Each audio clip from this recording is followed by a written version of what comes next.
Doctor rice Mustafa எழுதிய எனது டைரியின் மறுபக்கம் நூலிலிருந்து கரைந்து போன உணவுக் குழாய்.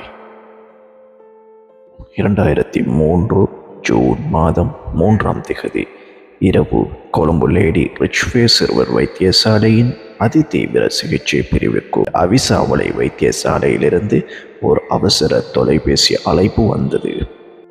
4 வயது நிறைந்த ஒரு சிறுவன் அவசரமாக ஆபரேஷனுக்காக கொழும்புக்கு கொண்டு வரப்பட இருக்கிறான். ஆபரேஷன் மிக நீண்டதாக அமையும் என்பதால் சிறுவனை பராமரிக்க அதிதீவிர சிகிச்சை பிரிவில் இடம் ஒதுக்கி தரும்படி வந்ததுதான் அந்த அழைப்பு. 2 மணி நேரத்தில் சிறுவனை சுமந்த சக்கர நாற்காலி ஐசியூவிற்குள் கொண்டு வரப்பட்டது. சிறுவனின் தாயும் தந்தையும் சோகம் அப்பிய முகத்தோடு நின்று கொண்டிருந்தனர். சிறுவனின் வாய் புண்ணாகி இருந்தது. அது தவிர வெளிப்புற உடல் முழுவதும் சாதாரணமாக இருந்தது. வாய் ஏன் புண்ணாக இருக்கிறது? என்ன நடந்தது? சிறுவனது தாய் கண்ணீர் மல்க நடந்தவற்றை சொல்ல ஆரம்பித்தாள்.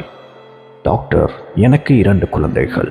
4 வயதில் இந்த மகனும் 2 வயதில் ஒரு பெண் குழந்தையும் இருக்கிறாள். எனது கணவர் அவிசாவளையில் ஒரு சிறிய கடை வைத்திருக்கிறார். தினமும் காலையில் கடைக்கு போகும் கணவர் இரவில் தான் வீடு திரும்புவார். அதுவரைக்கும் 2 பிள்ளைகளையும் நான் தான் பார்த்து கொள்வேன். பக்கத்து வீடுகளில் இருக்கும் சிறுவர்கள் எல்லாம் எங்கள் வீட்டுக்கு வந்து விளையாடுவதும் எனது குழந்தைகள் அங்கு சென்று விளையாடுவதும் வழக்கம். நேற்று ஜூன் 2ஆம் திகதி வழமையை போல் கணவர் அவிசாவளைக்கு சென்று விட்டார். காலை 11 மணி இருக்கும். சமைத்து கொண்டிருந்து எனது மகன் பக்கத்து வீட்டுக்கு விளையாடச் சென்றிருந்தான். திடீரென மகனின் அழுகுரல் தூரத்தில் கேட்பது போல் இருந்தது. வெளியே வந்து பார்த்தேன். பக்கத்து வீட்டு பெண் மகனை தூக்கி கொண்டு என்னை நோக்கி பரபரக்க ஓடி வந்து கொண்டிருந்தாள். மகனோ வீட்டு மூலையில் வைத்திருந்த கோஸ்ட்ரிக் சோடாவை சுரேஷ் குடித்து விட்டான். வாய் புண்ணாகிவிட்டது. உடனடியாக வைத்தியசாலைக்கு கொண்டு போ என்றாள் அவள். செய்வதறியாது திகைத்த நான் உடனடியாக பக்கத்து வீட்டாரின் உதவியோடு அவிசாவளை வைத்தியசாலைக்கு போனேன். அங்கு வைத்தியர்கள் மகனை பார்த்துவிட்டு கோஸ்ட்ரிக் சோடாவினால் வாய் புண்ணாகி இருப்பது மட்டுமல்ல, களம், வாயிலிருந்து இறப்பைக்கு உணவு கொண்டு செல்லும் குழாய் என்ற உணவு குடலும் புண்ணாகி எரிந்து சுருங்கி கரைந்து விட்டதாகவும் சொன்னார். 1000 இடிகள் என் மேல் விழுந்தது போல இருக்கிறது டாக்டர் என்று அழுதாள் அந்த தாய். உணவை வாயிலிருந்து இறப்பைக்கு கொண்டு செல்லும் குழாய் கரைந்து விட்டது. வாயிலிருந்து தண்ணீர் கூட வயிற்றுக்குள் இறங்க முடியாதிருந்தது. இந்த நிலையில்தான் அந்த துடிதுடிப்பான சிறுவன் கொழும்புக்கு கொண்டு வரப்பட்டான். ஆனால் அல்லாஹ் அற்புதமாய் படைத்த மனிதனின் உணவு குடலை வாங்க எங்கு செல்வது? எரிந்துவிட்ட இந்த உணவு குழாய் செய்யும் தொழிலை பிரதியீடு செய்யக்கூடிய ஒரு அமைப்பை உருவாக்குவது என்பது எப்படி போனாலும் அப்படியான ஒரு அமைப்பை கற்பனை கூட செய்ய முடியாது.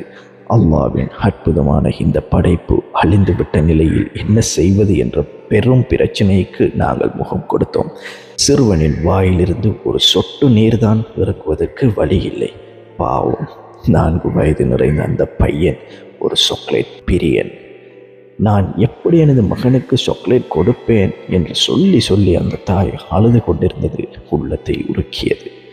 லேடி ரிச்வே சத்திர சிகிச்சை பிரிவில் உள்ள வைத்தியர்களை அழைத்து இந்த சிறுவனுக்கு என்ன செய்வது என்று ஆலோசனை நடத்தினோம்.